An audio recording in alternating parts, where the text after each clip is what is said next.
So welcome everyone to this webinar, and on this dreary day here in Atlanta, which is kind of an interesting day around the world. And hopefully if those of you are working remotely, which most of us are, this is kind of an interesting time in the world, and we're excited about presenting sort of the Market Mood webinar that we've been working on. We've really decided last month to host this webinar because it's our product launch, but it's kind of interesting how timely it is sort of with the markets the way they are today. So my name is Leon Morales. I'm the managing director here at DNA Behavior, and my passion really is around helping organizations unlock the power of human behavior. That's why I'm most excited about this particular webinar, because it's an enhancement to our API library with Market Mood, a product that we've had in our system since 2015. And now we get to unveil it to the rest of the world, and we're pretty excited about it. And I want to introduce my co-presenter, Ryan Scott, and he'll do a quick intro. Thanks, Leon. So my name is Ryan Scott. I worked at DNA for about 10 years in a few different facets. But right now I really focus on the technology and development of DNA and helping firms align some of the business challenges that they have and goals with the behavioral insights and technology solutions that we have.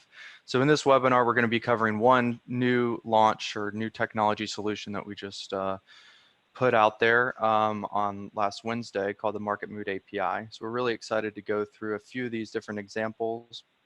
But if you have any questions on other behavioral insights that spark your interest, feel free to add a question into the top of the box. In the top of the Zoom box, there's a question and comments area. Feel free to make a comment there, and then we will address all the questions and comments at the end. Great, thank you, Ryan. I want to give everybody just a little recap of DNA Behavior, because it's important to level set. The company DNA Behavior has been around since 2001, and our founder, Hugh Massey, actually saw in his practice, his financial advisory firm, that clients would act very differently when they were stressed out. And certainly the environment that we have today would, and most of you on the call probably can attribute that, they act differently than you would normally see them when they aren't under pressure. And he really wanted to understand and predict that behavior. It was quite important for him to do that. So in those market conditions, he wanted to make sure that he understood how he could predict that. And that's really what we're going to study today with this Market Mood presentation. And those of you coming from different practices really understand the need to be able to communicate with your clients. So we hope you'll be able to understand that deeper. And if you want to have a call with us after the webinar, we're certainly willing to have a call with you. And we wanted to make it a little fun today because of the levity in the moment around St. Patrick's Day, which most of us would probably be thinking of what we're going to do to celebrate the afternoon with a green beer or whatever we would do for St. Patrick's Day. So we decided we would sort of infuse a little bit of humor into our webinar, and we chose a coin game. And in this webinar here, we've actually hidden little Easter eggs or little coins throughout the webinar. So if you're tracking them, at the end of the webinar, we're going to ask you how many coins that you identified in the webinar. And those that actually, the person that gets it to the closest coin will get our new Leadership Behavior DNA book. It's the book that was just released in late January by Hugh Massey, and it's really around uncovering your natural talents and managing differences. So we'll do this throughout the webinar, so keep a lookout on the screen, because those hidden little coins are embedded into the slides. And then we'll keep a tally. At the end of it, we'll ask you to submit your answers, and then we will communicate to you if you won the prize. So with that, we'll sort of move on. And we always like to, in our webinars, understand our audience a little bit better. If you could actually just take the time for 1 second and give us an idea of sort of what type of firm that you're with, and we identify it by the number of employees that you have.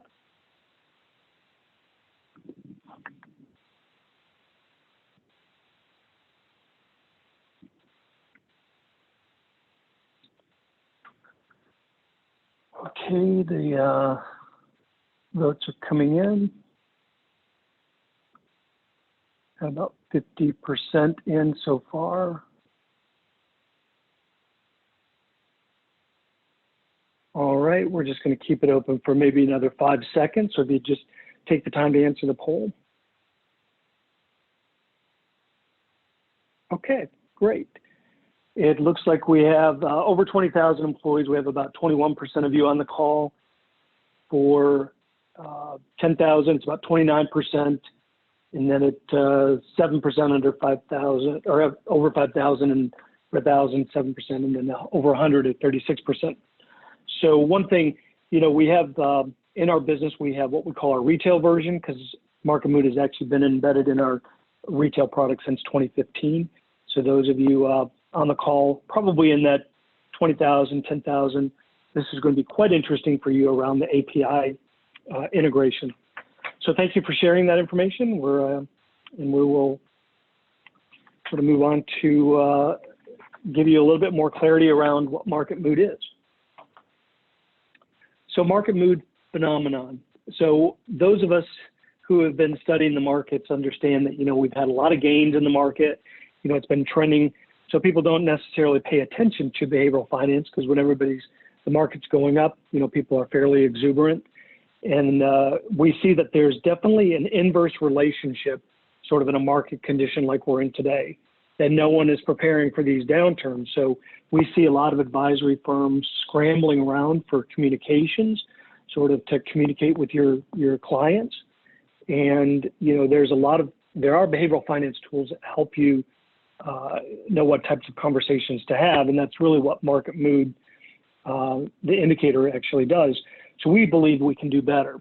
And so in our business here at DNA Behavior, our business definitely ticks up when we have market volatility, because advisors tend to be a little bit nervous about what to say to clients. So Market Mood gives them a script, pretty easy to be able to work and understand how to communicate with that client. So they don't do that behavioral flip that I was talking about that Hugh identified with his clients early on. So you can really help aid your firm and your clients and yourself by knowing this information. It's quite easy to use.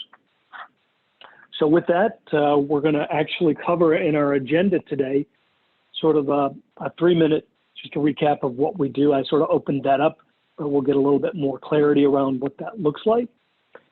Nudging, and most of you have heard that. Market Mood is actually a nudging tool, helping clients avoid those impulsive investment decisions. Managing clients through volatile market events, which most of you probably have been doing for the last 3 weeks. And then what fears and excites clients with the market. And then maintaining AUM during market volatility. So there's a lot of sort of topics for us to cover today. So we'll get right into the meat of the discussion here and really understand what Market Mood is. So I'm going to turn it over to Ryan so he can cover a little bit more of the technical aspects of what we do. Yeah, thanks, Leon. And how Leon was saying a moment ago about the start of our business. So Hugh Massey, when he started, you know, being interested in behavioral science, he was a financial advisor himself. And the behavioral flip that Leon was referring to a moment ago is really what he started to see with his clients. Or to put it another way, he would see his clients act differently whenever they were under stress or under pressure. So they would act one way normally, you know, whenever they're comfortable and confident. But whenever there was market volatility or at home stress or financial issues with individuals, they would start to act very differently. And he sought out to figure out, like, why is that the case? And then how do I predict that behavior so that I can know how they are going to act whenever they are under pressure, under stress? So he started out with that, and then that one simple idea turned into really our whole business. So today we have over 200 different insights that we can measure. So not only that original stress behavior that he was really wanting to measure back in 2001, but now we have the ability to measure 200 different behavioral insights. So virtually every single human habit, from the way that somebody communicates, invests, works, and lives. We do that now with two products, primarily communication DNA and natural behavior. So communication DNA measures the communication style of individuals. That's one option that users of our platform have. The other option is natural behavior, which measures all of the habits that we're going to go through today. Natural behavior uncovers specifically how someone would invest, work, and live in addition to how someone communicates. So if you want all the insights, natural behavior would be the tool set for that. The full market mood API that we're going to be talking about today is aligned to the natural behavior tool set because there's a lot of different underworkings or underlying behavioral insights that we leverage in order to come up with such a detailed and complex insight. So we have a omni-channel solution, meaning that we allow firms to customize the experience for individuals both digitally and in person. We do that in a number of different connection points inside of a business. On an organizational level, we do a lot of team productivity insights to allow teams working together. Client-facing insights to match up advisors with the right client, understand whenever clients are going to be fearful, that we'll talk about in a moment with our tool Market Mood. Marketing insights to customize the messages to individuals and make sure that everybody is communicated in the right manner. Planning and investing insights, we'll go over that a little bit today, but we have model portfolios that we can work with teams in order to align risk grouping and risk profiles to portfolios and or funds. And then we also have some compliance insights that allow for the compliance archiving and further review of client's DNA from a compliance perspective. At the end of the day, our system is really just built to save people time. So participants spend 10 minutes taking the assessment and they save 2 hours. Now we're actually working to reduce that time of actually taking the assessment. Right now it's about 10 minutes and we have some new UX features going live that will reduce that. Advisors only spend 3 minutes reviewing the results on average, and they also save 2 hours. So advisors and employees are saving 2 hours per client per year at a minimum. And that's really one of the main features and benefits of our platform. The point is that it speeds up the process of getting to know somebody, which saves both the participant and the advisor time whenever they're in face-to-face. They can cut down the number of meetings. This is what the questionnaire looks like. So this is the natural behavior questionnaire. This is the questionnaire that someone will be participating in order to save that 2 hours of time. We actually have an advisor that has used our platform since 2001. So the results don't change over time. So one interesting thing about this advisor is that they have a client, they've been on our platform for so long, and they have people that have completed, or clients that have completed processes from way back then in the early 2000s. Their clients have not retaken the process because the results don't change over time. So even still today, the advisor is able to spend 2 hours or save 2 hours for each client per year. So the results don't change over time because we're able to measure that underlying natural behavior of an individual that doesn't change. This is a little preview of Market Mood. So Market Mood is a real-time measurement of an investor's fear or exuberance. We do this as a real-time metric as the market moves and or how the client's portfolio moves. That's a new feature that we have that we just launched.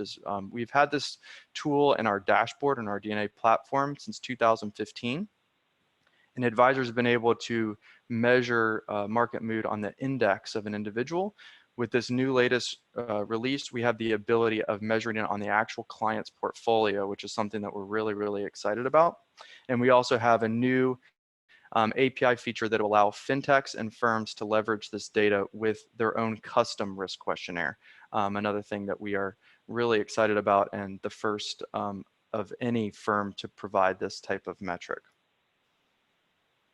These are the measurable benefits of our system. So whenever Hugh started to use this with his personal financial planning business, he started to see that using behavior and behavioral finance to increase the connections with clients helps his firm dramatically. So he was able to get more client referrals and retention because he's providing such a unique solution. On an average, the value that an advisor brings to the table is about 300 basis points, and behavioral management is half of that. So it can bring an additional 150 basis points to the clients as far as an actual investment return for them. There's an average of 23% increased revenue, 40% more effective meetings. So whenever advisors are working with clients, because we've been able to speed up that getting to know you period, it allows the meetings to be much more effective, and the teams, as they all start to work together with some of our workplace insights, it helps with 70% team efficiency. Now I'm going to hand it over back to Leon, who's going to go over how to nudge clients to avoid impulsive decisions. Great, thank you, Ryan. And I did want to just let everybody in the audience know that you can actually ask questions. There's a Q&A box, and we monitor that and answer the questions as we're going through the webinar. And then if it's a question that would really benefit the audience, we will cover that at the very end of the presentation, but please feel free to ask questions as we're going through this. So shifting, and the other thing I wanted to mention is you will get a copy of this presentation along with a recording probably by the end of the day. So nudging clients to avoid impulsive decisions, and we've really seen in the market, I've heard from a number of advisors that that with the market volatility that, they're getting surprised by some of the questions that have been coming up, and how do they actually work with that? So our guidance here is check yourself before you wreck yourself. That's one of the guidance we give to advisors and, for their clients, because a lot of times these behavioral biases that we've talked about kick in, and sometimes it's just because of that underlying natural and instinctive behavior that it's an impulse. We don't even know why we do it, and certainly with market perception in the media right now that creates cause for concern. So stepping back, that's one of the things that we always encourage, stepping back, making sure you understand what those biases are from an objective standpoint. You can really help yourself and your clients be able to sort of work and then think a little bit more clearly around their investment strategy.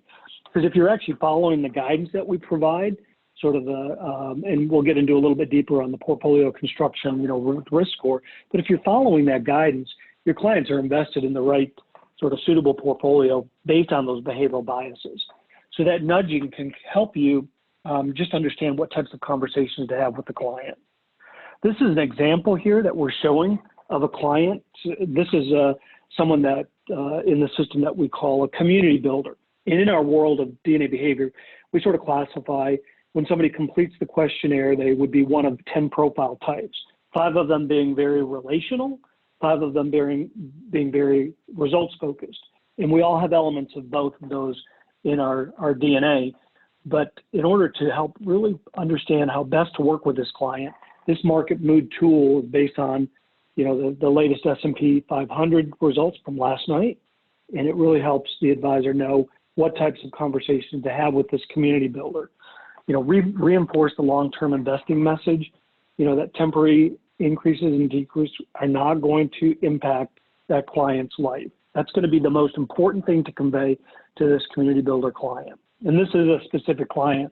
We're not showing the name, for privacy reasons, but we do want to make sure that there is a script with some guidance for you to follow, which is actually tailored to this client. So another community builder might actually show a different sort of indicator and message that than this community builder. That's why it is so important to know and customize the message to the client.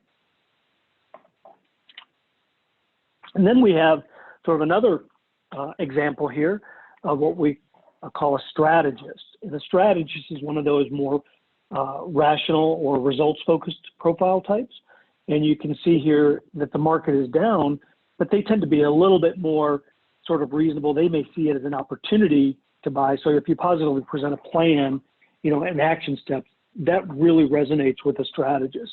You can really help them versus if you sort of hide behind, the numbers and maybe just too much information, they may be a little skeptical and might actually even be more inquisitive to you and put you on the defense. So that's one of the tips of working with a strategist. And not all strategists are created equal, as we say, but it gives you that customized script to be able to work with this concerned client. And then here we have an initiator, which that's my profile type, indicated by somebody that's a little bit more results focused. But the guidance here is to reinforce that volatility will not derail or achieve that client or my goals. And there's a potential for buying opportunities, because I really do see this as an opportunistic moment.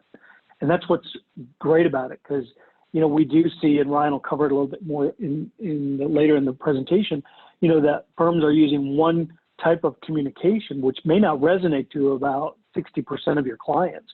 So when you can really focus it in on, what this client would need, they literally feel heard, they feel part of your firm. It helps with that retention number that Ryan was mentioning earlier. It's just very important to be able to know what types of communications to have with which clients. And going off of examples that Leon provided, this is actually the payload or the response that is given whenever someone uses our API. So as we mentioned at the beginning of this presentation, advisors can use these tools directly in our dashboard. They can see all this information for all their clients, but the latest product launch that we've allowed for is for any firm to access this on a digital basis using our API. So this is actually the payload that is sent out of our system for that second example, the strategist that Leon was giving. So that particular person is going to be very strategic. They're going to be results focused, and they're going to like transparency. So they're going to be all about the action plan. So you can see here, I know that this is probably pretty technical for a lot of you, but I'm just going to go through a few examples so that you can see it in the code, and then we'll be giving it an example on a easier to review basis later. But we give all types of information for the particular client. So this one was actually generated on an index basis, S&P 500. Market Mood evaluates indexes on a rolling 15-day average, and it updates every single night. So this particular person it shows the market mood is currently concerned. We color code all of those so that in a platform of your choice, you can prioritize those based on color. The color for a concerned individual is amber, and we can provide, the color codes and things like that in our resource document. The behavioral type is 8, which means strategist. And then we give cues for the advisors on how they can manage the client. So whenever the market is up or down, there's action items for that. There's a description on how you would interact with an individual. Just general tips on working with the client, as well as some powerful questions in order to communicate to them. Whenever you communicate to this particular individual, they're into quick action and making sure that everything is taken care of and there's transparency. And that way, with their communication style, the best way of reaching out to them is phone. You can see that on the second to the last line at the bottom. And the action item description is for the advisor to have a quick touching base phone call and invite to an event. That's the best way that you can manage this client's fear or exuberance in the moment. Going off of that example on how to communicate to clients, we have a few different examples that we'd like to go through as far as messages that firms are sending out to calm clients' fear. So we internally just call this the keep calm and invest on type message. We've all seen these. I subscribe to a few different services, and I'm getting emails from all of them. I am a customer of Wealthfront, so I made them our example in this particular example here. So this is a message that I personally was sent from Wealthfront. You'll see in here, I'm going to click through a few of the screenshots of this message. This message is specifically, I don't know if they intentionally did this for me, but it's because I am an information style individual. I don't know if they sent this directly to me, but this is perfect for an information style person. It has facts and figures, graphs, investment research. It goes all the way back to the Civil War, which I felt like was like a little bit too much, but historical returns from 1802 to 1997. And then they have a keep calm message at the bottom. Information type individuals are more likely to read everything that they're sent. Other people we know aren't going to read it, like such as a strategist or someone that's going to be fast-paced goal setter. They're just going to click, review something, and move on. So bullet points and things like that are more centric to them. So we wanted to show this as an example. This is kind of an overload example as far as information overload, but there's ways that you can send simpler messages to people to make sure that everybody will review it. And we have some examples for that. So the anatomy of a keep calm message is that we believe every message should have a title, expectations on the time to read, the research, more research if that's necessary, a friendly image, bullet points, keep calm message, market graphic, and a reminder to the client that there's a plan in place. So whenever you look at these components of the anatomy of a message, there are 5 different primary communication styles of somebody. So if you're familiar with our product communication DNA, it's all based on behavioral science research on how people communicate. So we've highlighted or color-coded this based on the communication style of an individual, of which chunk or section of a blog or newsletter that would resonate with the particular styles. So pretty much everybody would need to see the title. People that are interested in the time to read, to manage their expectations, or to see the timing, is going to be goal setting. The research and information people are going to be interested in research, and information people are going to be interested in more research. Friendly images, that's going to be highly resonating with people that are more visual focused. That's going to be our lifestyle group, as we highlighted in orange. Market graphics are going to be more centric to or targeted towards information style, because especially if it's a very detailed graphic like it was in the example we showed prior, they're going to be the people that actually want to read and analyze that. People that are more visual and visual learners are not going to pay attention at all to graphics. And then everybody needs that message of, we have a plan, remember? So what we've used is behavioral science details and research in order to take this keep calm message that every firm is sending out, but order it so that it's all behavioral based. So if you have a smaller company, it's nearly impossible for you to have 4 or 5 messages that you can send out to all the different communication segments of your business. We realize that's a lot. The workaround for that is that you can send one message and order it accordingly so that everybody gets their targeted information in order. So we know that information people are going to read the whole thing, so we're just going to throw the information stuff, which is highlighted in gray, in the bottom. Everybody needs to see the title. Everybody needs to see that we have a plan, remember message. It's all about, we've built your portfolio for volatility. These kind of things happen. You remember 2008, you remember 2009, we talked about this. That kind of message everybody needs to read. At this point, strategists and other people that are very fast paced, they're probably going to drop off. So you can leave out some of the stuff that's specifically targeted to them towards the bottom. Stability individuals, I haven't talked about them yet. They're highlighted in green. They're going to be the people that are the most adverse to taking risk and or volatility in the market. It really stresses them out. So having a really clear keep calm message and follow up the action items that are specific to their market mood is really going to help a client like that. So now I'm going to hand it over to Leon, who's going to talk about market mood at scale, which essentially means our new product launch, the Market Mood API. All right, thank you, Ryan. And this is probably the most exciting part of the presentation. We're excited about the product launch for the 2 APIs, Market Mood at Scale, and the first one is really our full API, and that's for the questionnaire that people have completed, so it does allow for market mood functionality that we've talked about here. We also are introducing Market Mood Lite, and that is an API that actually can tie to a risk questionnaire. We'll get into a little bit more detail on that, but we're both excited about this product launch and making it available to the marketplace.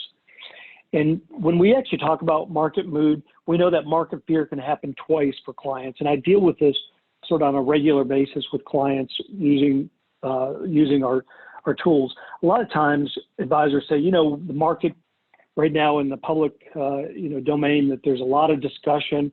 So the media is creating a lot of discussions around the decrease in volatility and the things that are going on. So the clients are feeling a little bit uneasy already. And then if they do look at their portfolio, they have that double whammy, and then it makes it even more difficult for the clients on what they can do and what they should say, advisor to their client. So market fear typically hits people twice, and the results can be different, as we've talked about here. So it's just important to know, when you log into Market Mood, what types of conversations you're going to have with your clients. Even if they don't call in, Sometimes you want to make a call to them.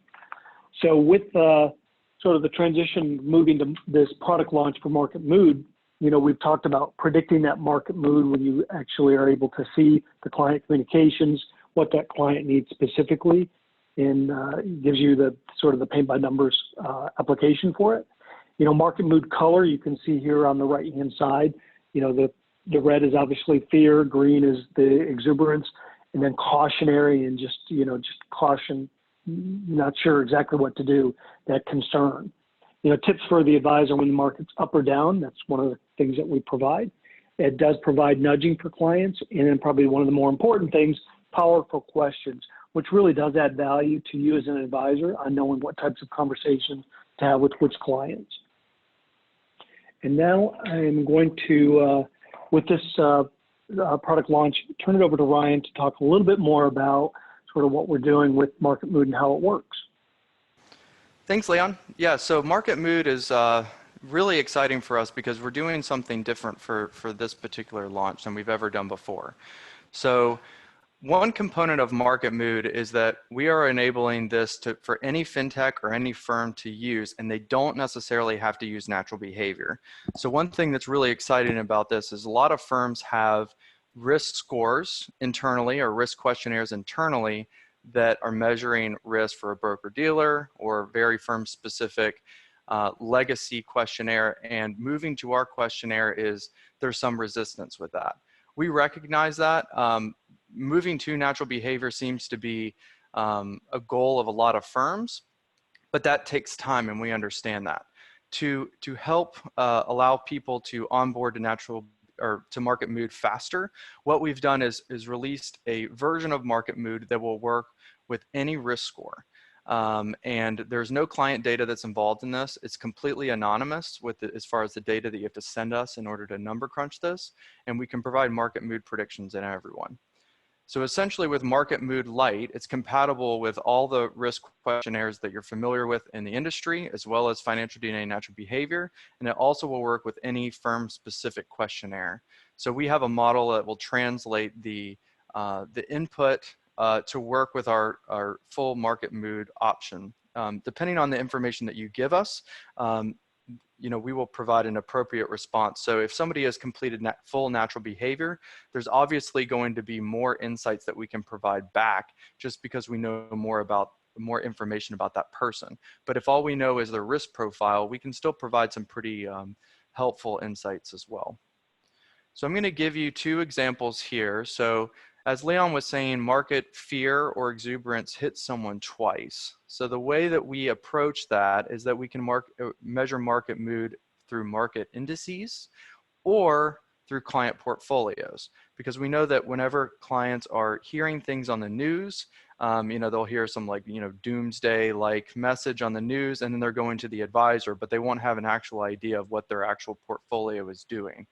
So we got that feedback from a lot of advisors, and what we've done is we think it's important to measure market mood in two different ways. One, on how they may view the market based on what they hear in the news, and then this is the components of that. So on the left-hand side, or the middle column, that's going to tell you everything that you can get if the person has completed natural behavior, which would indicate that you can access the full Market Mood API for somebody.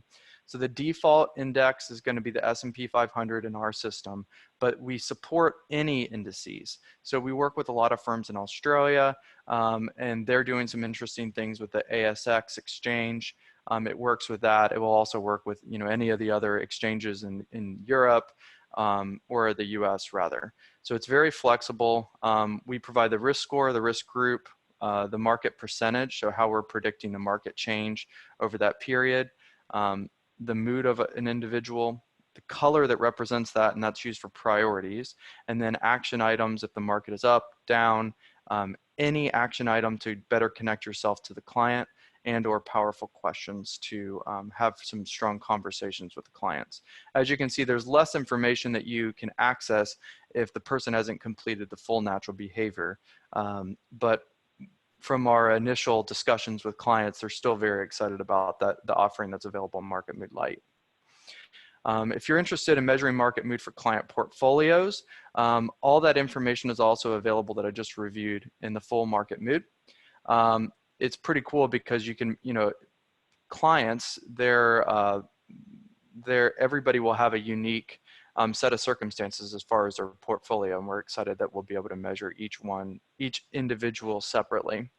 Right here, this is a portfolio starting point slide. So this shows how we approach building out portfolios. So we use the ESMA method. That's a foundational kind of method that we have built financial DNA on. So all the research that we have in our endpoints are all aligned to the 7 risk groups that are in the ESMA method.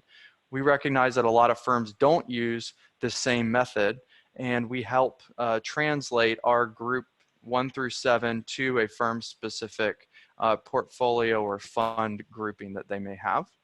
So that's some of the work that we do. We work with a big firm in Australia who actually has 6 groups rather than 7, and we have a model to translate that.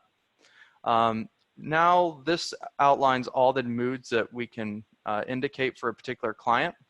There's 8 different moods that we can have, and we split them up between up and down markets.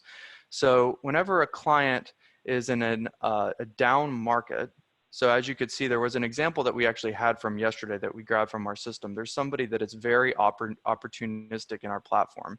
There's millions of people that have completed the profiles to date, and there is a very small percentage. I'm talking like 1 to 2% of people that are opportunistic even in the types of markets that we have today, but they're out there. That's a great opportunity for firms to reach out to those individuals and make sure that they're you've captured all the AUM increasing opportunities with that particular person. Most of people in this kind of market are going to be fearful or certainly concerned, but with that example I just provided, it doesn't say that not everybody is fearful right now. There are some opportunities, and people will approach risk a little bit differently based on their insights that we have. We are going to pause right here. I know that we've gotten a few questions. I've seen them pop up onto my screen. Leon is going to be gathering the questions, and then we'll both answer them to the best of our abilities. All right. Thank you, and I encourage anybody to ask questions. We've got a number of them in the Q&A box, but got a couple here, Ryan. First one that came in was, how often does market mood refresh? I think we might have covered that, but it is nightly. And it closes at the close of the market, and it refreshes. So in the work flow, for the advisors, they are able to come in the next day and sort of know what their queue looks like to be able to contact their clients. That's how it's historically been used. I don't know if you have anything to add to that. Yeah, the only thing I'll add is that, it's not a real time, like it doesn't change during the day, because we recognize that advisors need to queue up their work and need to create like a to-do list for themselves.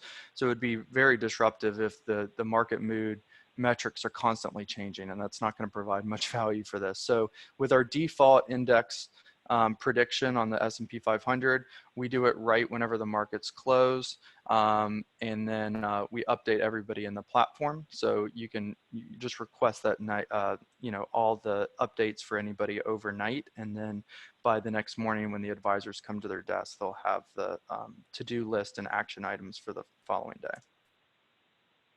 Excellent. And then the next question here, Ryan, is how do I get started? And I'll start the discussion. So we do have a program for API free trial. We launched that about a month ago. So clients can actually come in and actually start using and build using case study data. So that actually is available. And we do have Lisa Travis on our team that can actually schedule that for you. There's just a couple of things that we would need, like an NDA and some other things to get you started, but we're happy to do that. And then for those that are actually working, ready to do something in production, we can have an exploratory call, and Lisa can schedule that. Anything to add to that, Ryan? If we do, so I know that we have a few existing Financial DNA users that are on the call. So if your firm is currently using Financial DNA and you also have our API, you would be able to access all the market mood details that would match the dashboard today on all your existing clients. So even our client that I gave you the example earlier of, they profiled all their clients in the early 2000s. They don't really have any new completions for honestly about the last 10 years because they have a pretty solid client base.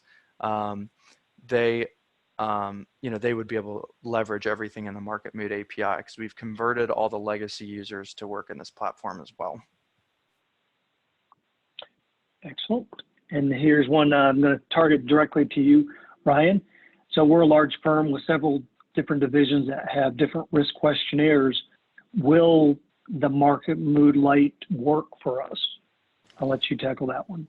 Yeah. So if you work at a larger firm that caters to different broker dealers or different divisions that have their own unique risk questionnaires, we do have a few clients that are into that scenario because they've gone through some acquisitions and they're in the process of moving everybody to a consistent questionnaire, which will ultimately be natural behavior. But yeah, we have a client that has that specific use case as well, so that must be pretty common in the industry.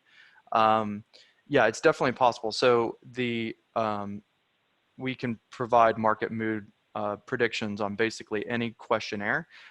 So you'll just need to, we can just help you segment out those different divisions of the business so that you'll know how to make all those requests of the API. That'll definitely work. Oh, very good. Thank you, Ryan. I've got about 4 more questions. They're here. Next one is, does the software take into account that the investment portfolio is tactically managed and not based on MPT or buy or hold asset allocation models? And I'll let you take that one, Ryan. Yeah, so we've based everything that we have for Market Mood based on behavioral finance principles on how people approach losses.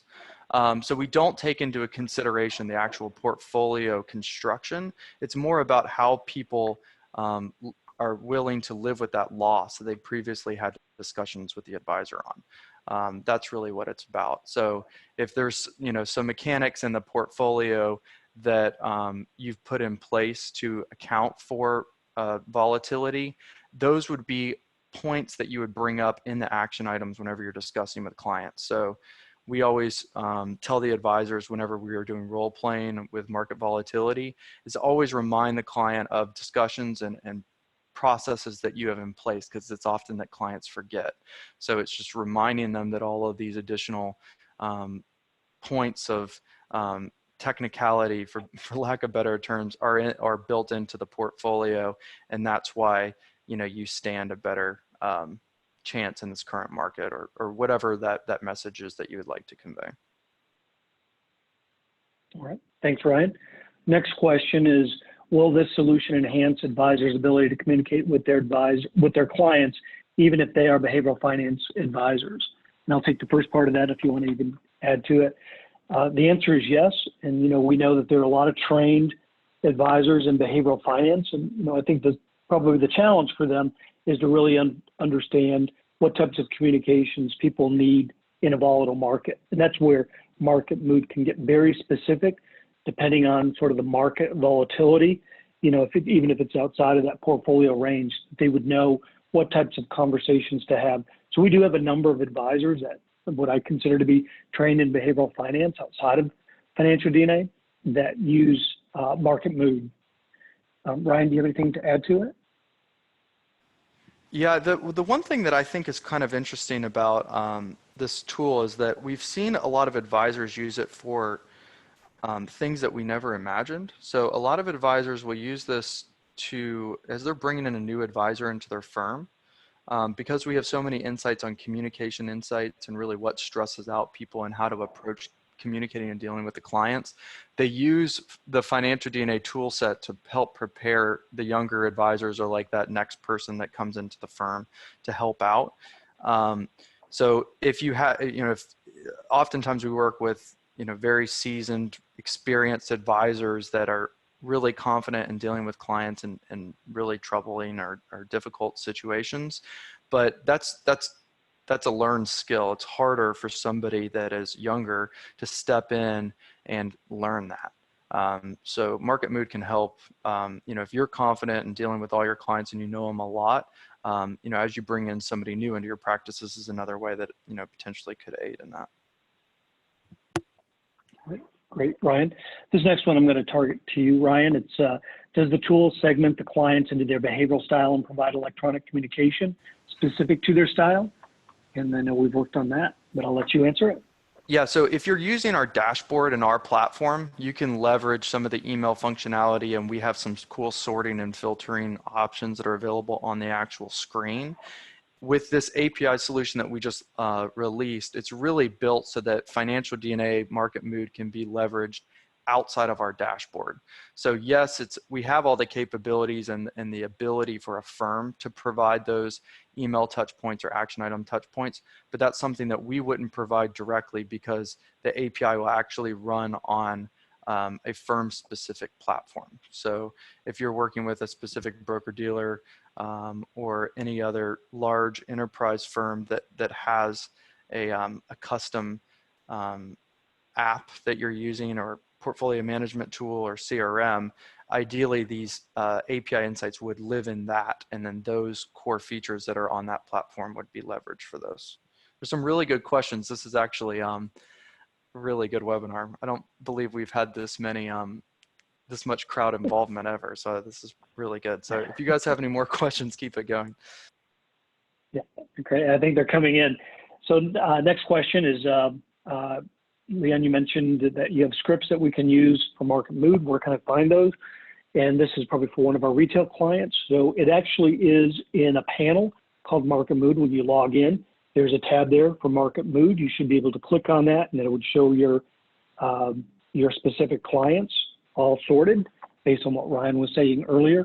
If you're not certain how to find those, let Lisa or myself know, and we'll be able to make sure that you can get the information how to find it on the panel. All right, I don't think you have anything else to add to that, do you, Ryan? Nope, that was the point I would have made. Okay. All right, next question, which is a good one. We certainly have in our strategic discussions talked about this because we've got one client sort of working on it. Have you considered categorizing the 46 questions that the clients don't feel overwhelmed when going into the questionnaire? And Ryan, I think you've done the most work on that, so I'll let you answer that one. Yep, yeah, that's something that we're working on. So as a moment ago, I mentioned that, like the client, or I guess it was probably halfway through the webinar, we talked about how we're working on reducing that time to complete the questionnaire. We are working on making a version of natural behavior, so it will be chunked out. So there'll be like one section to address risk, one section for communication, and all the other elements. And so that is one thing that we're working on. We have some firms that it's quite interesting once they see the compelling argument of like, okay, if the client just completes 10 questions or 10 minutes worth of questions out the gate, they can immediately save 2 hours. They started to use that communication to the clients directly, and that's how they entice them to complete the questionnaire. So it is kind of interesting how once you pitch stuff into the time saved, the time spent becomes less of an issue. But yeah, we are creating a version of that. It's in our pipeline, and it's going to be an enterprise specific feature.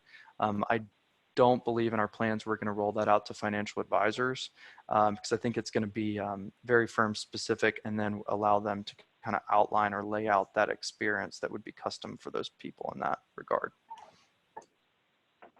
All right. Thank you, Ryan. We have a couple more questions. Here's one that's probably a little more specific to sort of an investor made, on the behavior side, but tactical money management will go to cash even though some investors are aggressive. So my concern is if the style of the investor is aggressive, then the conversation would not be congruent with their investment management style. I think that's kind of an interesting question. Do you have any guidance on that, Ryan? So yeah, it would be. We can provide some more specifics. That one we might want to take offline if you have a very specific example that you would want to talk one-on-one with us. I think the first thing that comes to mind is that whenever we come into portfolio tactics and all of that, we have the ability of measuring market mood on a portfolio return. And so it wouldn't necessarily be on the overall market. So if there's, if you're pushing people into different categories and things like that, whenever there's market volatility that occurs, we do have the ability that you could flip-flop and then start to use a different component of market mood. But it seems like that's a pretty specific question that you're asking, and we have some people on our staff that helped align all this with the ESMA method and really understand all the different portfolio tactics. I'm not the person for that, but we do have some people on staff that can help. So if you would like a follow-up discussion on that particular point, if you just respond in either the chat or the questionnaire, and Leon will take down your name, and then we can make sure to follow up with you. All right. Thanks, Ryan. I think our last question for right now is, this is a retail client that's building an API, but will the financial DNA retail product provide access to Market Mood Lite or full Market Mood suite of new features? Framed differently, will a firm need to use the new Market Mood API in addition to the retail product in order to gain the new feature set? I can take that one. So it would be the latter of the two options right now. The API is an add-on to our current Financial DNA retail products. So you have the option to make the API an add-on to a current retail product. If you're building an app, you could probably just leverage just the API. I don't necessarily know if you'd even want to use the retail product anymore, because you'd probably want it ingrained into your app. So that's another one that if you want to talk about that specifically offline, we're happy to have a discussion. We have 15-minute office hours with my team. So if you have any questions on a technical capability or build out, we're happy to help with that. And then if you have any questions that are more sales related and or product related, our relationship management team can help with that. All right. And that's the end of our questions we have, Ryan. So thank you for answering all those. I think we've definitely had some great questions. So thank you to the audience for some excellent questions. Now we have a little bit of a drum roll, because I think probably the one question that everybody's asked is how many coins have been distributed through the webinar. And the way we wanted to structure this, because we have a lot of people on the webinar, we want to make sure that we're fair and honest on this. So we do have a couple ways we can do this. You can either put it into the chat box, because we capture that, the number of coins that you saw embedded into the presentation to all the slides. So you can answer that through the chat, or in a poll. We will be sending out a poll immediately after this webinar records and is completed, and you can answer the question there, and we will let everybody know how many coins were embedded into the questionnaire or into the presentation. So it was sort of a fun game that we wanted to share with everyone, and the winning prize is the Leadership Behavior DNA book, and we're excited about that. And so the winner, I'll make sure that we announce that to the group. And Ryan, is there anything else that you have final? No more questions on that specifically. There was somebody that just raised their hand in the participant list. So if you have a question, or if you would like to address it to us, you can put it in the question box and we can answer that real quickly, or else you can just send us an email. I will flash up our contact details here. So if you can send an email to inquiries@dnabehavior.com, our whole team has access to that inbox, and we'll make sure to get you a response. All right. Thank you, everyone, for joining us. Obviously, in these very sort of challenging times, we really appreciate everybody's interest. As Ryan mentioned, there is a opportunity to schedule a 15-minute call, exploratory call with Ryan and his team.